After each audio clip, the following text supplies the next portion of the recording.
ගෑණියෙක්ට මඩ ගහන්න එන පිරිමියක් පිරිමියෙක් නෙවෙයි. ගෑණියට ගෑණියෙක් මඩ ගහනවා නම් ඒ ගෑණියෙකුත් නෙවෙයි.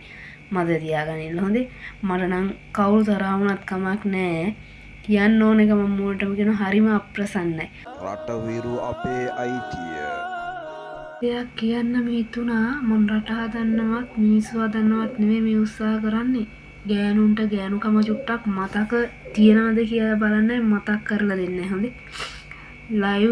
ලයිව් යන්න ඕන ගෑනු කෙනෙක් ලයිව් යන ගොඩක්ම ලයිව් යන්නේ අපේ රටේ ඉන්න සහෝදරියෝ තමයි. අන්නේ සහෝදරියන්ට මම මේ කියන්නේ ඔයාලා ඔයාලගේ ගෑනුකම චුට්ටක් හරි මතක තිබ්බොත් Tamanට ඒ දේ හෙට දවසේ වෙන එක නතර කරගන්න පුළුවන්. හරිද? මේ Tamanට නොවුනත් Tamanගේ දරුවෙක්ට හරි ඒ දේ වෙන එක නතර කරගන්න පුළුවන්. මොකද්ද හේතුව මේ ලයිව් වල එක්ක හොස්ට් නැත්තම් ඒ වෙන කොටුවල ඉන්න සහෝදරියෝ හොඳද? කාටවත් කියන්නේ මේ තවත් ගෑණියෙක්ට අපහාස කරන්න ආයුධයක් කරගන්න එපා ලයිව් එක. දන්න අයත් දන්නවා, කරන අයත් දන්නවා. ඒකට මේ ඒ දෙයින් වෙන්නේ මම මේ කියන්නේ එක උදාහරණයක්. හොඳේ නිතරම දැක්කම මම මේ දවස් දෙක තුනේම දැක්කේම ලයිව් එකකට ගිහිල්ලා ඉබිලා බැලුවදී කාට හරි මේන් ගහනවා මඩ ගහනවා ඕක තමයි කරන්නේ. ඒක වීර ක්‍රියාවක් නෙමෙයි. හිතනවා ඇති හරි නම්බුකාරයි හරි හපංගමක් කියලා. ඒ වුණාට හෙට දවසේ Tamanට තමන්ගේ දරුවෙක්ට වෙන්න පුළුවන්. එතකොට ඒ වේදනාව අන්නර මේ අද මේන් ගහලා පෝස්ට් දාලා බයින ඒ සහෝදරියට දැනෙන වේදනාව දැනෙන්න පුළුවන්. හොඳ. ඉතින් ඒ හින්දා මං කියන්නේ ගෑනු මුලින්ම මතක තියාගන්න ගෑනුකම. මොකද්ද ගෑනුකම කියන්නේ කියලා. ගෑණියෙක්ගේ වේදනාව හොඳටම තේරෙන්න ඕන තවත් ගෑණියෙක්ට මිසක් පිරිමියෙක්ට නෙවෙයි. ඉතින් මේ මම දැක්ක ඊයේ පෙරේද ලයිව් එකක් දාගෙන රට ඉන්න ගෑනු තමයි. ඒකට අතරමැද්දෙන් වීරයෝ වෙන්න දඟලන කාඩ්බෝඩ් කීබෝඩ් වීරයෝ පිරිමි දෙන්නෙකුත් ඇවිල්ලා අම්මට සිරි වෙන්න ෆෝම් කරනවා.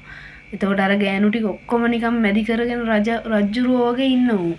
එතකොට හරි හපංකමක් ගියා. දැන් ගෑණියෙක්ට මඩ ගහන්න එන පිරිමියක් පිරිමියෙක් නෙවෙයි. ගෑණියට ගෑණියෙක් මඩ ගහනවා නම් ඒ ගෑණියෙකුත් නෙවෙයි. මතක තියාගන්න හොඳේ.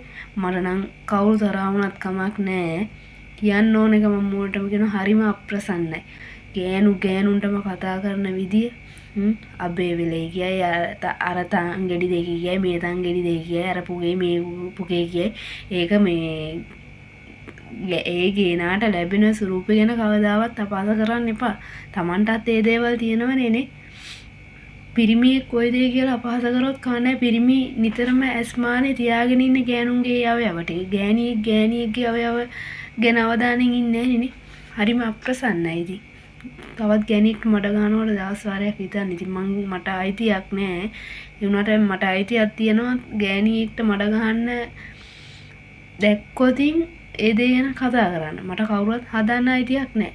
හොඳ ඒක මතක තියාගෙන පටලවා ගන්න එපා. මට පට්ටම දුක හිතුණා අර ඒ ගෑනු කෙනාට බනිද්දී ළමයින්ටත් ඒක වයින්නවා. පට්ට වේසියෝ කිට ජාතක වෙච්ච ළමයිනුත් එහෙමයි මෙහෙමයි කක එහෙම කතා කරේ ලයිව් එකේ ගෑනු ටික. ඉතින් අර පිරිමි දෙන්නෙකුත් ඉඳන් අම්මට සිරි පෝර දාලා ෆෝම් කරනවා. ඉතින් අනේ මන් දන්නේ මේ පිරිමි ඒ වගේ උන්ට පිරිමි කියන්නෙත් නෑ. හොඳේ රෙස්පෙක්ට් පිරිමි කවදාවත් ඔය ගෑනු මැද්දට වෙලා ගෑණියෙක්ට මඩ ගහන්න එකතු වෙන්නෙත් නෑ. මතක තියාගෙන අන්නේ දේ ලයිව් වල මම කියන්නේ කරනවුම් මතක තියාගන්න. පිරිමිකමයි ගෑනුකමයි මතක තියාගත්තොත් වරදින්නෙත් නෑ. මේ ඉතින් පරිස්සමින් ඉන්නලා හොඳේ. ලයිව් යන්න තමන්ගේ දේවල් ලස්සනට ලයිව් එකකින් මොනවද කරන්න බැරි කියනකො. යාළුවෝ ආදරණීය නැති කරගන්න පුළුවන්. තමන්ගේ බිස්නස් එකක් රැකියාවක් දියුණු කරගන්න පුළුවන්. ගිෆ්ට් වලින් ඔය අර දැක්කද ටිලාන් පන්නල එහෙම කොච්චර ලස්සනට ලයිව් කරගෙන මේ ගිෆ්ට් ගන්නවද. ඒත් බයිනවා කට්ටියට නැත්තේ නෑ. මේ මම එයාව සුද්ධ කරන්නේ නෑ.